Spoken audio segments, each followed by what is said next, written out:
다윗의 시 인도자를 따라 부르는 노래. 여호와여, 악인에게서 나를 건지시며 포악한 자에게서 나를 보전하소서. 그들이 마음속으로 악을 꾀하고 싸우기 위하여 매일 모이오며 뱀같이 그 혀를 날카롭게 하니 그의 입술 아래에는 독사의 독이 있나이다. 셀라.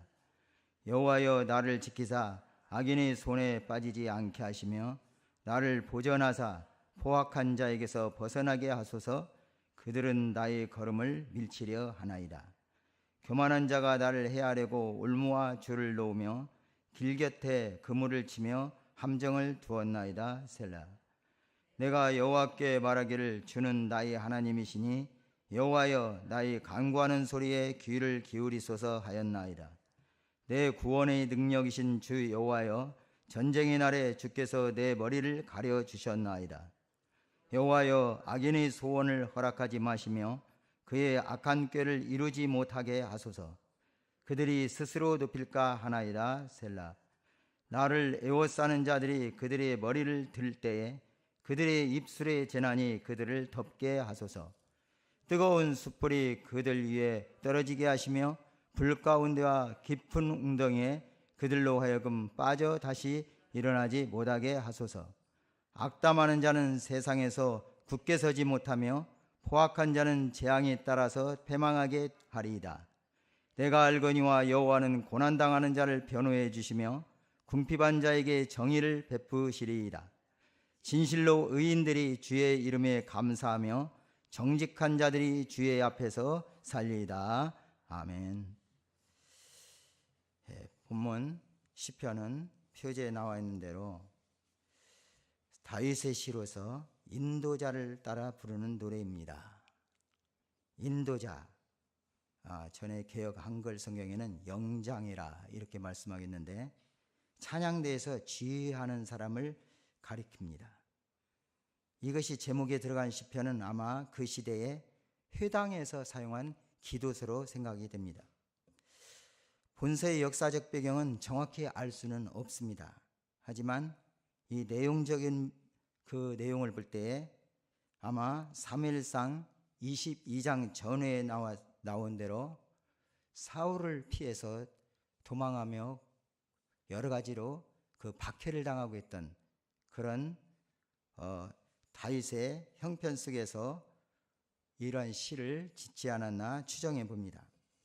본시는 그 내용을 크게 두 부분으로 나눌 수 있고 1절에서 7절까지 이렇게 한 부분, 그리고 8절에서부터 마지막 절까지 두 부분 이렇게 나눌 수 있는데 또 그 전후 전반부와 후반부를 또 둘로 나누어서 악인의 횡포에 대한 탄원, 그에 대한 기도, 그리고 하나님의 응답과 신앙 고백, 또 두 번째로는 역시 악인의 심판, 저주에 대한 그런 호소, 그리고 하나님께 대한 신뢰의 고백, 이렇게 나누어 봅니다.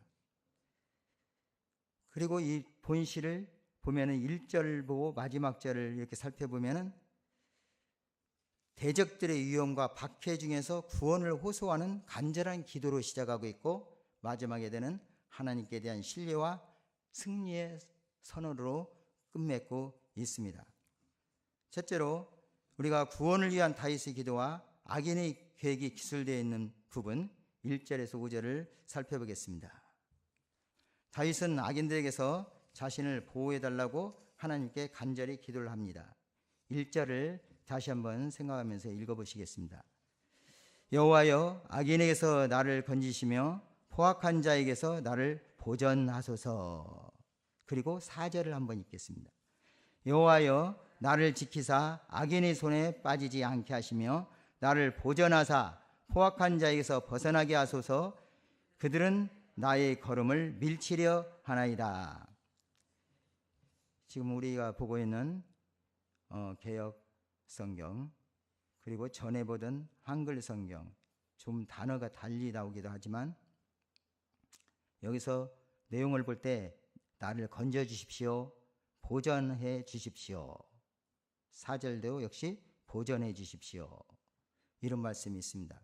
내용적으로 보면 1절이나 4절이나 같이 되풀이되고 있는 말씀입니다. 하지만 엄밀하게 여기서 따지고 있는 악인이라는 의미는 좀 단어를 달리 사용하고 있습니다.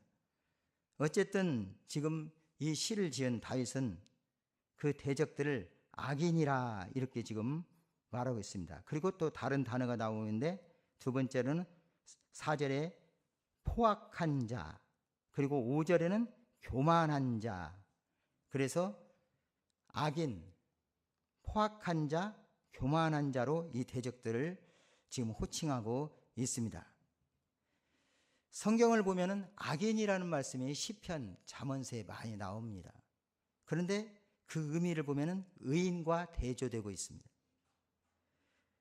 많은 성경을 볼 수는 없지만 시편이 시작하는 1장의 내용은 어떤 시편 전체의 서원적인 그런 의미라고도 볼 수가 있습니다. 굉장히 중요한 의미를 포함하고 있는데 그 1장 6절에 보면 무릇 의인들의 길은 여호와께서 인정하시나 악인들의 길은 망하리로다 이렇게 말씀해 주고 있습니다. 의인과 악인을 대조해서 말씀했고 결국 의인은 심판으로 끝나지만 망하는 걸로 끝나지만 의인은 하나님께서 인정을 하신다 말씀하고 있죠. 그러므로 특별히 오늘 일일이 생각할 수는 없어도 5절에 한번 5절 읽어보시겠습니다. 교만한 자가 나를 해하려고 올무와 줄을 놓으며 길 곁에 그물을 치며 함정을 두었나이다. 예, 셀라라고 했죠. 예, 셀라의 의미는 어떤 음악적인 용어로 사용돼서 높여 올려드린다. 어떤 특별히 악기라든지 소리를 특별히 그 기준에서는 하나님께 올려드리는 굉장히 강조하는 그런 의미가 있는가 하면 또 다른 의미, 어떤 의미로서는 묵상하다. 아무 말하지 않고 딱 이렇게 조용하게 그 시간을 그렇게 보는 잠잠한 조용한 아무 노래를 한참 부르다 딱 쉬잖아요. 그런 의미도 있습니다.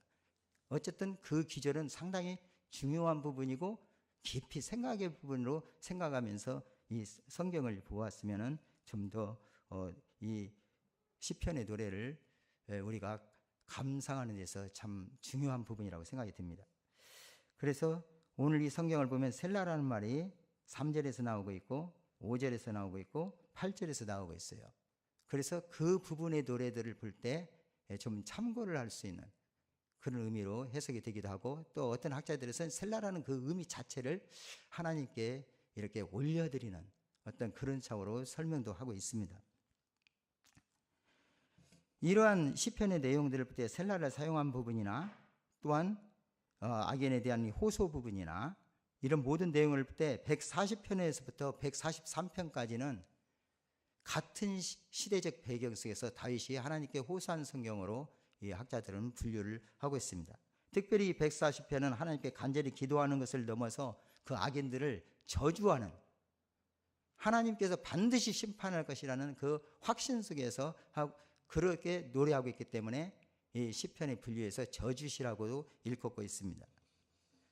이 교만한 자는 특별히 원어적으로 보면은 하나님을 대적하여 자신들을 지켜 세우는 자들을 묘사할 때 사용하는 그런 용어로서 나왔기 때문에 단순히 이 다윗이 어떤 특별한 잘못을 하지 아니한 상황 속에서 애매하게 고난을 당하고 있지만 그런 가운데서 대적들을 호소하는 내용으로서 이 대적들을 교만한 자라고 이렇게 일컫고도 있지만은 더 나아가서는 하나님을 인정하지 아니하는 자기 중심적인 그러한 계획만을 실천하려고 하는 그런 자들을 일컫고 있습니다.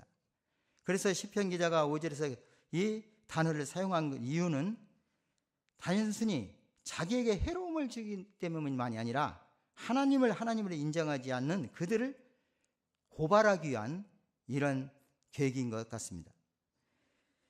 다윗이 대적자들에 대해서 악인과 포악한 자라는 용어를 사용한 것은 자기 자신이 아무런 도발적 행동도 하지 않았음에도 불구하고 그들이 부당하게 자기를 죽이려 한다는 사실을 또 분명히 말씀해 주고 있습니다.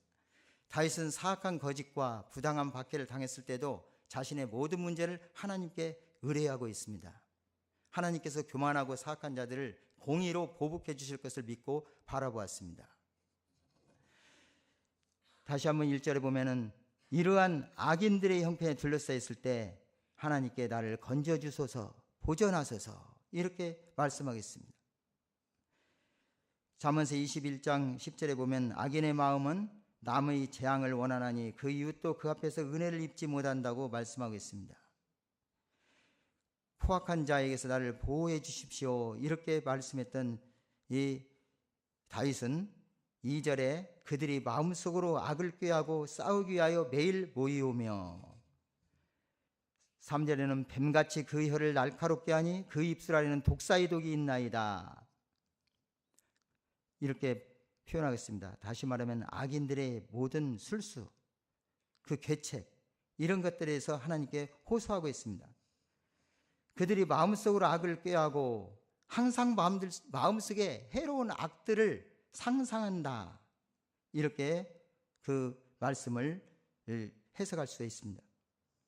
그리고 그들이라는 것은 여기서 이 시대적 배경을 볼 때 사울 아래 여러 사람들이 그를 추종하며 악한 계획을 세우고 그 계획을 실천하기 위해서 항상 모의하는 이런 것들을 말씀했습니다. 싸우기 위해서 매일 모였다 이렇게 말씀했는데 모든 날들에 대해서 그들이 전쟁을 위하여 모이며 이렇게 그 원어 순대로 직역을 하면은 말씀입니다. 다시 말해서 모든 날들이라는 것은 계속적으로 그러한 악행들을 도모하는 것을 의미하고 모인다는 것은 어떤 특정한 목적을 위해서 여러 날 동안 함께 모여서 머무는 것을 말씀하고 있습니다.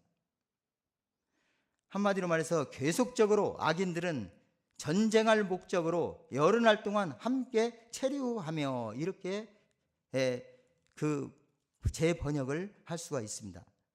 물론 전쟁은 문자 그대로 전쟁일 수도 있지만은 이 문맥상에 보면은 다윗을 제거하기 위한 음모로 보는 것이 낫겠습니다. 그리고 3절에 뱀같이 그 혀를 날카롭게 한다 했고 특별히 독사의 독이 있다고 말했습니다. 원수들의 악담을 이렇게 표현하고 있습니다. 원수들의 악담은 독사의 독과 같이 사람을 해친다고 비유하고 있습니다. 본절이 강조하는 대상은 뱀이 독과 같은 악인의 입에서 뱉어진 악한 말입니다. 우리는 혀를 조심해야 돼요. 우리 입에서 나가는 말들은 사람을 죽이는 것뿐만 아니라 하나님을 대적하는 일이 얼마든지 될 수 있다는 사실입니다. 그리고 4절에 그들이 나의 걸음을 밀치려 한다 이렇게 말씀하겠습니다. 나의 발걸음을 옆으로 밀치려는 목적을 가졌던 자들 이렇게 직역을 할 수 있습니다. 이것은 이들이 앞에 있는 악인들이 어떠한 자인가를 다시 한번 말씀해 주는 내용입니다. 어떤 계획을 가지고 진행하는 일을 방해하는 자들이라 이렇게 해석이 됩니다. 다시 말해서 이 다윗을 제거하기 위해서 그들은 악한 계획을 가지고 또 사탄과 그의 추종 세력들은 우리 예수 그리스도를 믿는 성도들, 의인들이 경건한 생활을 방해하려고 시도하는 것을 이렇게 걸음을 밀치려 한다 이렇게 표현했습니다. 5절에 보십시오. 5절은 교만한 자가 나를 행하려고 올무와 줄을 놓으며 길 곁에 그물을 친다고 그리고 함정을 두었다고 말씀하고 있습니다. 올무와 줄은 사냥을 할 때에 쓰이는 기구입니다.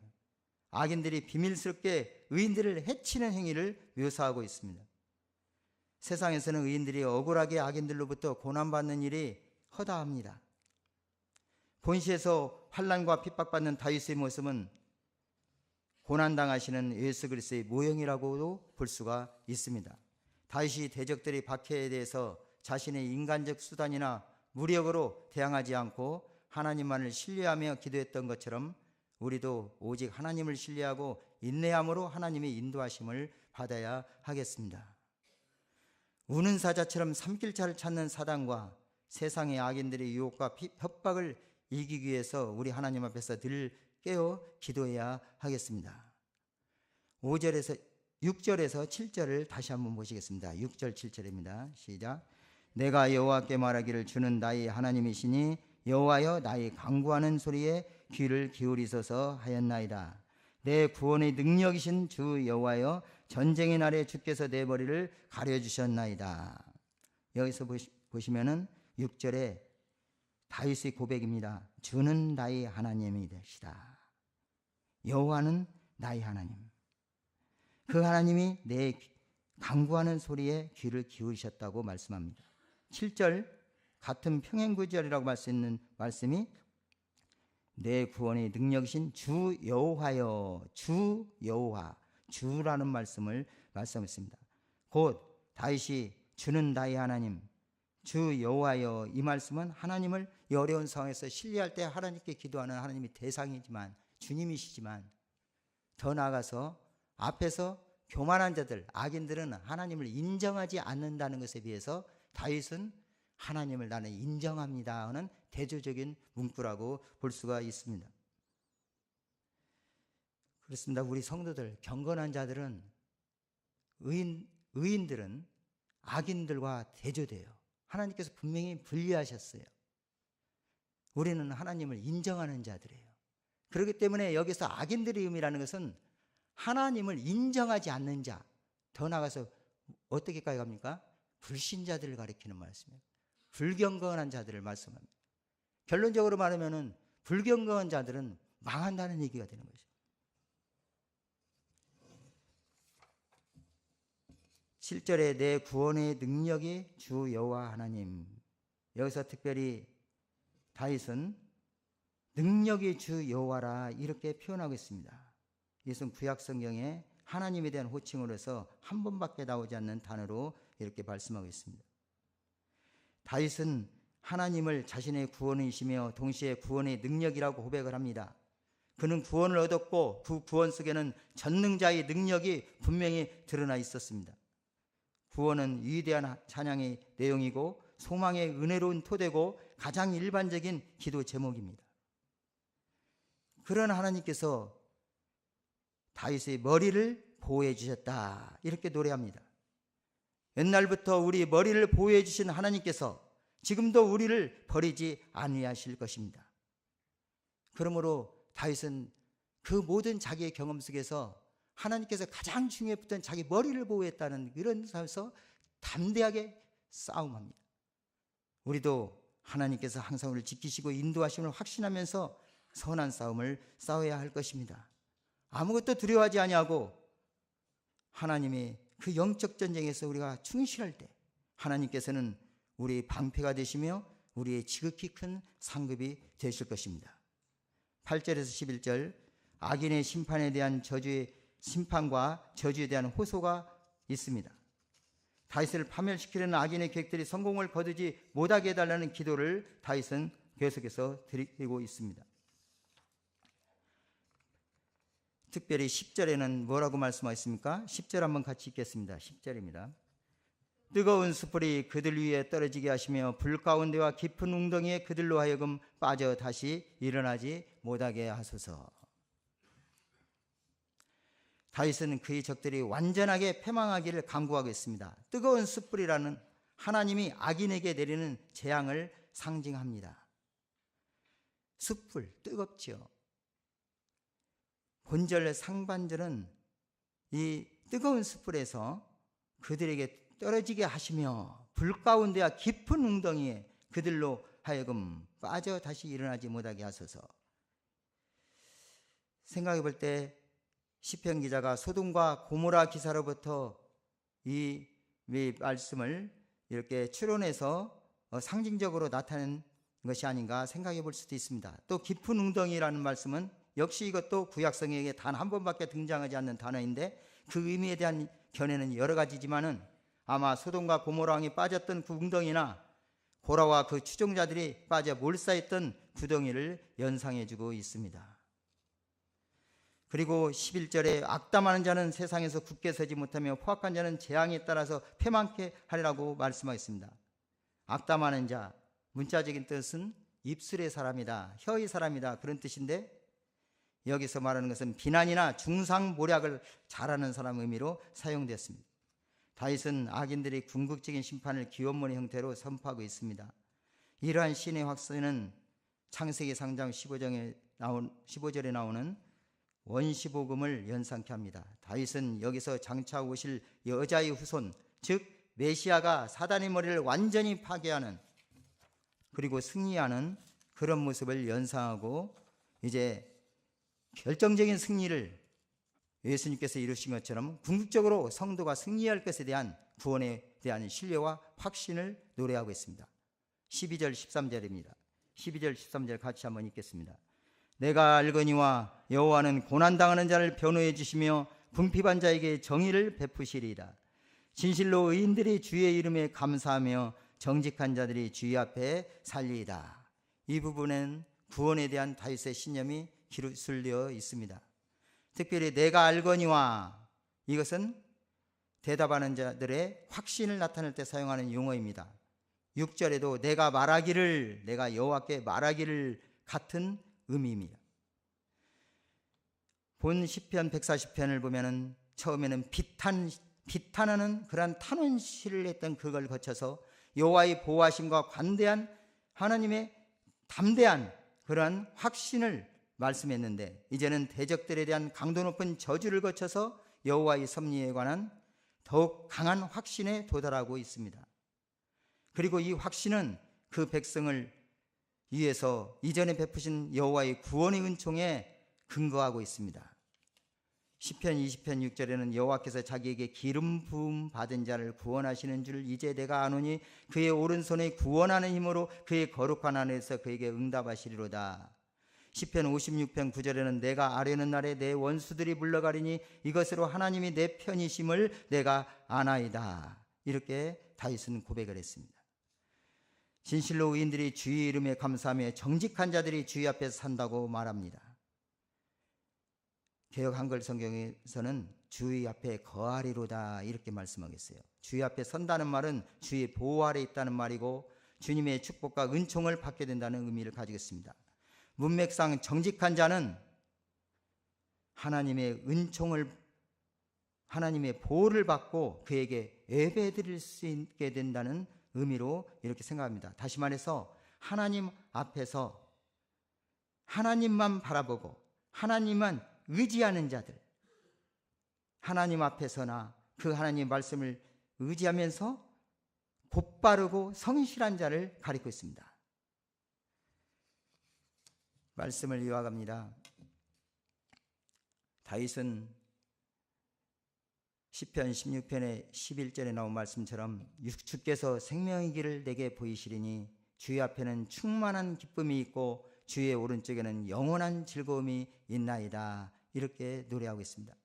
성도는 이 다윗처럼 어떠한 어려운 상황 속에서도 비록 억울한 일을 당할 때도 심지어는 애매한 고난을 당할 때도 그들을 직접적으로 대적하는 것이 아니라 하나님 앞에 전심하여 하나님 앞에 신뢰하면서 기도함으로 내 기도를 들으신다는 그 확신 속에서 하나님께 감사하며 찬양하며 또한 하나님께서 고난당하는 자를 반드시 신원해 주시고 갚아 주시고 변호해 주시고 궁핍한 자에게 정의를 베푸시며 정직한 자들이 주 앞에서 산다는 이 확신, 그리고 의인들이 주 이름에 감사한다는 확신을 가지고 우리가 이 다윗처럼 경건한 자들이 비록 고난과 핍박을 받는다고 할지라도 결코 실망할 필요가 없음을 우리가 확신해야 할 것입니다.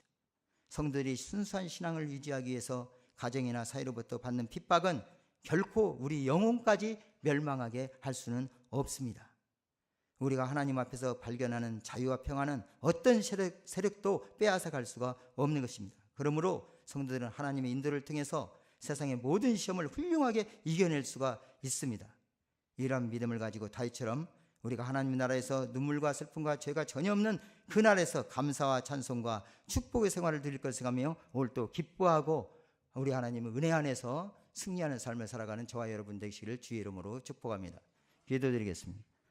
자비하신 하나님 아버지, 오늘 말씀을 통해서 저희를 교훈해 주신 것 감사합니다. 의인들이 비록 이 세상에서 손해를 보고 어려움을 당하고 어떤 때는 애매하게 고난을 당하고 죽음까지 당할 수 있는 그런 처지에 있을 수가 있지만 우리도 다윗처럼 오직 하나님만 신뢰하며 우리 하나님 그 말씀을 의지하고 우리 하나님께서 분명히 악인들을 심판하시고 우리를 구원하실 것을 확신한 가운데 있어서 모든 것을 주님께 맡기며 나갈 수 있도록 이날도 주께서 믿음 주시고 강한 힘을 허락하여 주옵소서. 다윗처럼 우리가 여호와는 나의 주라고, 주 여호와 하나님이라고 고백하면서 그 하나님만 신뢰하며 살아갈 수 있도록 인도해 주옵소서. 오늘 또 우리 주 예수 그리스도 안에서 주님과 함께 동행하 가시고 승리의 삶을 살아갈 수 있도록 성령님께서 온전히 주장하여 주시옵소서. 존귀하신 주 예수 그리스도 이름으로 기도드리옵나이다. 아멘.